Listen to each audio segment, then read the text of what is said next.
Yo, what's up you guys? Jumpa lagi bersama saya Rian di channel RC Matra. Kali ini saya akan mengulas mengenai proses tahapan membangun suatu rumah secara bertahap, atau banyak orang mengistilahkan sebagai rumah tumbuh. Nah, karena banyak juga yang bertanya bagaimana caranya membangun suatu rumah secara bertahap. Nah, simulasi rumah kali ini adalah tahapan pembangunan rumah 2 lantai. Tapi karena satu dan lain hal, salah satunya adalah keterbatasan mengenai dana, kemudian kita membangun rumah itu secara bertahap, yaitu finishing hanya di lantai 1 saja. Harapannya bahwa lantai 1 saja itu bisa selesai dan bisa kita huni. Nah, mengenai tahapan lanjutannya untuk lantai 2, kita bisa lakukan itu di kemudian hari. Salah satu strateginya adalah bagaimana caranya pada saat pembangunan di lantai 2 nanti itu tidak mengganggu aktivitas hunian di lantai 1. Nah, seperti apa tipsnya? Langsung kita bahas di video ini.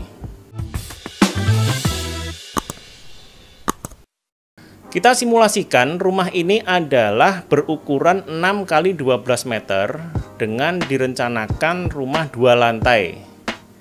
Nah, persiapan apa saja? Langsung kita bahas di sini. Seperti biasanya adalah pekerjaan tahap persiapan. Tahapan persiapan kita anggarkan sekitar 3,9 juta, meliputi dari pengukuran, direksi kit, pemasangan pagar pengaman, ini kalau diperlukan. Kalau sekiranya lokasi Anda aman, juga tidak terlalu urgent untuk kita pasang. Pembersihan lokasi dan lain-lain sebagainya. Jangan dilupakan untuk listrik dan air kerja. Kita sudah mulai tahap pemasangan boplangnya. Hati-hati untuk pengukuran ini, biasanya sebaiknya owner harus datang ke lokasi supaya jangan sampai terjadi kesalahan ukuran. Setelah pekerjaan witset pengukuran pemasangan boplang selesai, langsung dilanjut pada pekerjaan penggalian pondasi. Pekerjaan penggalian pondasi ini mengeluarkan biaya sekitar 24 juta rupiah, sudah termasuk sampai ke tahapan pemasangan pondasi batu kali. Ada juga yang menanyakan bagaimana kalau tidak menggunakan batu kali. Ya, itu bisa saja Anda menggunakan bahan-bahan atau material-material yang ada di lokasi Anda. Atau bisa juga Anda menghilangkan pondasi batu kali. Anda memberikan perkuatan yang lebih di slope. Jadi istilahnya slope struktur. Anda tidak perlu menggunakan pondasi batu kali. Pemasangannya adalah di atas tanah itu langsung dipasang rolak atau bata secara miring begitu, yang kemudian dipasang slope dengan pembersihan yang lebih besar daripada slope biasanya, karena ini sebagai pengganti kekuatan dari pondasi batu kali. Silakan Anda bisa menggunakan slope struktur sebagai pengganti pondasi batu kali. Setelah penggalian pondasi selesai, bisa langsung kita lanjutkan pada tahap pemasangan pondasi footplat. Nah, seperti ini tulangan-tulangannya sudah kita persiapkan semuanya. Kemudian bisa langsung kita cor pondasi footplat tersebut. Estimasi biaya yang dikeluarkan untuk pekerjaan beton bertulang ini adalah sekitar 76 juta rupiah. Anggaran ini meliputi dari pekerjaan pembersihan footplat sampai ke pekerjaan cor balok dan dak beton. Jadi nominal 76 juta rupiah ini hanya perlu Anda siapkan dahulu. Belum tentu Anda keluarkan semuanya karena pengeluaran dari anggaran ini secara bertahap sampai kita nanti mencapai di plat lantai. Setelah pekerjaan pondasi footplat selesai, kita bisa mulai untuk pekerjaan pemasangan pondasi batu kali. Nah, di sini kita berikan lapisan pasir sebelum pekerjaan pondasi batu kalinya. Seperti ini prosesnya. Setelah itu bisa kita lanjutkan kepada pekerjaan pemasangan pondasi batu kalinya. Setelah selesai pekerjaan pemasangan pondasi batu kali, kemudian bisa kita kembalikan urukan tanahnya supaya area kerja Anda itu bisa rata dan memudahkan para tukang untuk bekerja. Hati-hati pada proses pengurukan tanah ini, perlu diperhatikan kepadatannya. Bisa dengan stemper, bisa dengan disiram air, juga bisa dengan diinjak-injak para tukang selama 6-7 bulan proses pembangunan. Moga-moga sudah bisa padat itu ya. Rumah ini memiliki 1 kolam ikan di depan teras. Nah, seperti ini simulasi pembuatannya. Kita menggali tanah untuk pekerjaan pembuatan kolam ikan. Nah, kita punya tanah sebanyak ini yang bisa kita gunakan untuk peninggian pel lantai. Jadi Anda tidak perlu membeli atau mendatangkan tanah dari luar. Seperti ini simulasinya persiapan pembuatan kolamnya.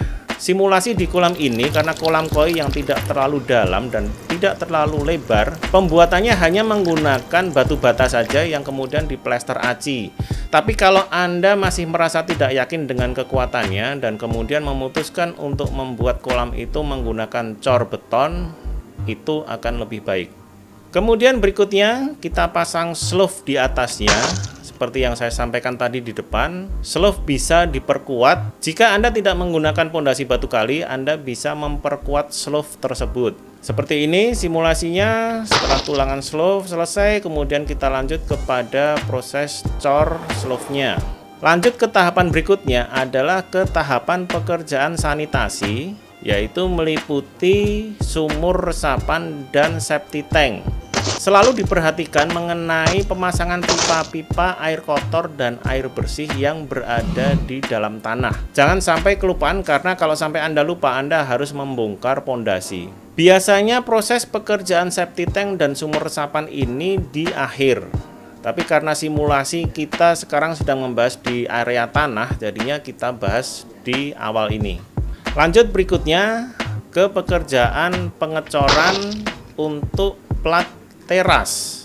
Karena teras ini berada di atas kolam, jadi kita menggunakan plat cor beton. Nah, ini aktivitas para tukang kalau sore biasanya pada bakar sampah, sisa-sisa casting yang rusak, atau juga mereka biasanya merebus air dengan cara membuat api seperti ini. Hati-hati asapnya jangan sampai mengganggu ke tetangga. Setelah selesai tahapan cor slope, kemudian kita ke pengurukan lagi tanah di atasnya. Lanjut pada tahapan pekerjaan kolom. Seperti ini simulasinya. Kolom kita cor. Setelah kita cor, kemudian kita pasang dinding batanya. Pekerjaan kolom cor dan pekerjaan pemasangan batu bata ini berjalan simultan. Bisa salah satu, tidak ada aturan baku mana yang duluan, bisa dua-duanya. Setiap tukang punya strategi yang berbeda-beda dan itu semuanya tidak ada yang salah. Setelah pekerjaan pemasangan bata, kemudian bisa dilanjutkan ke pekerjaan cor kolom-kolom praktis. Setelah pekerjaan cor kolom praktis selesai, bisa kita naikkan lagi dinding batanya. Kemudian kita lanjut di atasnya jika ada cor ring balok atau balok-balok praktis di situ. Ring balok ini terlihat untuk area pagar atau untuk dinding yang tidak tinggi di area carport. Jika kita cermati, kolom-kolom ini selalu kami mendesain dengan ukuran pipih. Jadi harapannya pada saat nanti terpasang dinding dan plesteran, kolom ini akan rata. Jadi itu akan memudahkan Anda untuk mendesain interiornya atau menempatkan perabot-perabotnya. Jadi tidak ada kolom-kolom yang menonjol yang kemudian mengganggu penempatan perabot atau interior Anda. Selama bangunan itu masih 2 lantai, penggunaan kolom pipih ini masih berani diterapkan. Kecuali kalau bangunan itu sudah 3 lantai ke atas, biasanya sudah tidak berani menggunakan kolom pipih. Ukuran kolom pipih ini adalah tebalnya setelah dicor 15 cm. Jadi tebal bagel kolom pipih ini biasanya sekitar 10 cm. Silakan Anda bicarakan, diskusikan dengan tukang atau mandornya untuk Anda merequest kolom pipih ini. Estimasi anggaran untuk pekerjaan dinding, pekerjaan plester, acian sampai ke cat ini kurang lebih sekitar 59 juta rupiah. Sampai tahap ini, biaya yang harus dipersiapkan adalah sekitar 171 juta rupiah. Ini belum dikeluarkan semuanya, karena pada pekerjaan beton bertulang ini, anggaran 76 juta rupiah itu belum keluar semuanya. Lanjut, berikutnya kita memasang untuk sopi-sopi di area carport. Nah, ada tips sedikit pada pekerjaan sopi-sopi ini. Jadi, di bagian bawah, ini sebaiknya Anda menggunakan mainan berupa nut atau tali air. Tujuan nut atau tali air ini adalah untuk menahan air yang merembes supaya dia tertahan di tali air tersebut. Jadi airnya tidak merembes sampai ke kusen. Pemasangan sopi-sopi ini sebetulnya pun juga miring ya, supaya air menetes dan mengalir ke arah luar. Kita lanjutkan prosesnya untuk pemasangan dinding dan pengecoran kolom-kolom atau balok-balok di atasnya. Nah, kita sudah sampai ke tahap persiapan pengecoran plat lantai 2. Kita persiapkan baloknya, kemudian kita tata tulangan untuk plat lantainya. Ini sudah persiapan untuk pengecoran plat lantai 2. Di bawah ini tentunya banyak sekali perancah-perancah atau scaffolding. Jangan lupa ini untuk pipa air kotor dan air bersihnya yang harus Anda berikan sparring di titik dimana nanti Anda akan menempatkan floor drain, kloset, ataupun pipa-pipa air bersih, air kotor yang lainnya. Lalu jangan lupa juga untuk stack ya, ini namanya stack untuk kolom-kolom praktis di atasnya, karena kita tahapannya hanya akan menyelesaikan sampai ke plat lantai 2. Tidak sampai mengecor ke atas. Jadi stack ini hanya persiapan sambungan ketika kita nanti akan melanjutkan pembangunan di lantai 2-nya. Anggaran plat lantai ini sudah kita persiapkan di tahap nomor 3, beton bertulang yang senilai sekitar 76 juta rupiah. Nah, alokasinya untuk di sini. Perhatikan untuk tahap pengecorannya, apakah Anda akan menyewa truk molen atau Anda akan mengecor ini secara manual, secara berantai. Silakan dibicarakan dengan tukang atau mandornya. Biasanya untuk pengecoran ini, untuk luasan seperti ini dari pagi sampai malam, mungkin sampai sore bisa selesai. Dan kemudian biasanya tukang pada lelah, biasanya ada libur 1 atau 2 hari. Waktu libur untuk para tukang dan juga untuk memberikan waktu usia matang dari cor plat lantai ini sebelum kita melanjutkan untuk pemasangan dinding di atasnya. Nah, ini yang banyak pertanyaan di area tangga. Bagaimana tahapannya ketika kita membangun rumah 2 lantai secara bertahap? Apakah tangga ini dibikin sekarang atau tangga dibikin nanti? Nah, tangga ini harus dibikin sekarang. Tujuannya supaya pekerjaan beton Anda itu bisa selesai sekarang. Harapannya pada saat nanti Anda melanjutkan lantai 2, itu lantai 1 yang Anda huni itu sudah bersih, sudah tidak ada lagi tukang masuk, gali-gali pondasi, kemudian pasang tulangan untuk tangga, kemudian ngecor lagi. Lakukanlah pekerjaan pembuatan tangga pada tahap ini, jangan nanti. Seperti ini simulasinya. Kita sudah punya tangga yang menuju ke lantai 2. Tangga ini bisa di finishing sekalian sampai ke tahapan pemasangan keramiknya. Nah, seperti inilah kurang lebih simulasinya dengan total biaya sekitar 170 juta rupiah untuk luasan bangunan 6 x 12 meter. Hasilnya akan seperti ini. Lalu ada treatment yang khusus, ada treatment yang menarik di area tangga yang terbuka ini. Lalu bagaimana cara menutupnya? Nah, ini kita akan bahas langsung. Ini sangat menarik dan unik sekali.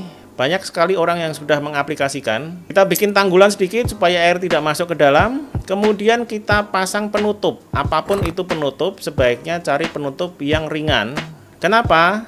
Karena penutup ini akan kita fungsikan untuk bisa digeser. Nah, seperti ini caranya menggeser. Tidak perlu tenaga ahli untuk membuat seperti ini. Anda bisa memesan ini di tukang kanopi atau tukang las besi untuk dibuatkan sistem rel seperti ini. Nah, bisa digeser atap ini. Tahapan berikutnya adalah untuk plester dan acian dinding luar. Banyak yang mengabaikan plester dan acian dinding luar karena beranggapan untuk menghemat biaya. Saran saya, pasanglah plester, acian, dan cat weathersuit untuk bagian luar. Karena itu adalah penyakit yang utama ketika air hujan bisa masuk ke dalam dinding bata. Itu biasanya menyebabkan dinding Anda lembab. Di tahap 6 ada pekerjaan instalasi listrik. Kita menganggarkan sekitar 10 juta rupiah. Itu biasanya tidak termasuk ke tahap penyambungan baru. Biaya sambung baru dari PLN tidak begitu mahal. Sekitar 1 jutaan, silakan dicek di area masing-masing. Kemudian di item nomor 7 itu ada pekerjaan lantai dan plafon. Kita anggarkan senilai 27,8 juta. Kebetulan lantai ini kita gunakan keramik yang agak bagus dengan ukuran 60 x 60, apalagi yang homogenus itu sedikit agak mahal. Plafon saya kira standar dengan material plafon gypsum itu antara sekitar 150.000 per meter persegi. Kemudian di nomor 8 ada pintu dan jendela. Ini simulasinya menggunakan aluminium karena pekerjaan pemasangannya berada di akhir. Kalau kusen ini menggunakan bahan kayu, otomatis harus kita pasang bersamaan pada saat kita tadi memasang dinding bata. Anggaran untuk pintu dan jendela sekitar 21 juta rupiah. Mungkin bisa sedikit ditekan ini. Nah, oke. Sudah selesai untuk tahap pekerjaan pertama ini, yaitu menghabiskan dana kurang lebih sekitar 230 juta rupiah. Seperti apa hasilnya? Hasilnya adalah seperti ini. Anda punya rooftop yang sangat luas di atas. Anda bisa tempatkan kursi bambu, Anda bisa tempatkan meja, Anda bisa tempatkan bangku pecel lele yang merah itu yang terbuat dari plastik supaya tidak rusak kalau kena panas dan hujan. Jadi kalau sore Anda bisa ngopi sambil lihat sunset di atas. Bisa berolahraga, bisa jemur baju. Bagi yang punya hobi piara burung bisa juga di situ. Bagi ibu-ibu juga bisa memanfaatkan area itu untuk jadi taman. Dan kemudian diberikan penutup atasnya berupa paranet. Murah sekali paranet itu untuk mengurangi panas dari matahari supaya tidak terkena langsung ke tanaman. Nah, begini asiknya Anda ketika punya rooftop yang sangat luas di area atas. Tapi tetap harus hati-hati bagi Anda semuanya, apalagi untuk anak-anak kecil. Karena di atas ini banyak sekali besi-besi stek yang akan kita gunakan untuk kolom lantai 2 nantinya. Juga jangan terlalu minggir karena risiko terjatuh. Itu tadi adalah simulasi opsi pertama bagi Anda yang ingin membangun rumah secara bertahap. Bagi Anda yang punya dana lebih, saya menyarankan untuk Anda meneruskan pekerjaan cor kolom baloknya untuk struktur di lantai 2-nya. Ada dua hal keuntungan yang bisa Anda dapat di sini. Yang pertama, Anda masih punya sisa begesting dari pekerjaan di lantai 1 tadi. Karena usia begesting itu biasanya digunakan 2-3 kali. Jadi, begesting yang Anda gunakan di lantai 1 tadi itu masih bagus dan bisa Anda gunakan untuk pekerjaan di lantai 2 ini. Yang kedua, jika Anda sudah sampai ke tahap ini, Anda tidak ada lagi pekerjaan cor beton bertulangnya. Sudah selesai itu semua, pengadaan besi betonnya, pengadaan cor betonnya, kemudian juga pengadaan begestingnya. Jadi ini akan memudahkan Anda untuk pekerjaan lanjutannya di tahap kedua nanti. Bagi Anda yang punya dana lebih lagi, Anda bisa melanjutkan ini sampai ke tahap pemasangan atapnya. Tahapan ini adalah tahapan yang sangat-sangat direkomendasikan dan sangat-sangat bagus untuk kualitas rumah Anda. Karena dengan terpasangnya atap, otomatis bangunan Anda itu sudah aman dari panas dan hujan. Nah, sampai di manakah tahapan yang akan Anda pilih, itu tergantung dari keputusan Anda. Silakan saja bagi Anda memilih berhenti di tahap yang mana sampai nanti Anda melanjutkan untuk tahap lanjutannya pembangunan di lantai 2-nya. Bagi Anda yang belum melihat atau Anda ingin melihat lagi rumah ini jadinya seperti apa, sudah ada interiornya, silakan klik link di atas ini. Oke, inilah tahapan atau proses membangun rumah tumbuh atau membangun rumah secara bertahap. Silakan langsung saksikan tahapan pembangunan lanjutannya untuk pembangunan lantai 2-nya. Silakan klik link di atas ini. Oke, sampai jumpa di video berikutnya.